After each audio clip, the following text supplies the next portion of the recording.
STF team चढ़ाऊ 20टी बेआईन हाइवा जबत। ढेंकानाल जिला निहल प्रसाद थाना रायगड़ा पहाड़ में चलता बेआईन कला मुगुनी पत्थर खादान, जहाँफल कि दैनिक कोटी कोटी टंकार कला मुगुनी पत्थर चालाण करुले दुर्बृत्त।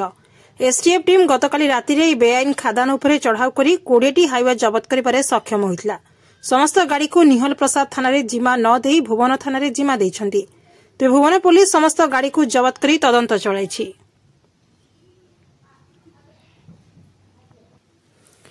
एसटीएफ टीम चढ़ाऊ 20टी बेआईन हाइवा जबत। ढेंकानाल जिला निहल प्रसाद थाना रायगड़ा पहाड़ में चलता बेआईन कला मुगुनी पत्थर खादान, जहाँफल कि दैनिक कोटी कोटी टंकार कला मुगुनी पत्थर चालाण करुले दुर्बृत्त। एसटीएफ टीम गतकाली राति बेआईन खादान उपर चढ़ाऊ कर 20टी हाइवा जबत कर सक्षम होता। समस्त गाड़ी को निहल प्रसाद थाना जिमा न दे भुवन थाना जिमा देइछन्ति। तेबे भुवन पुलिस समस्त गाड़ी को जबत कर तदंत चलाइछि।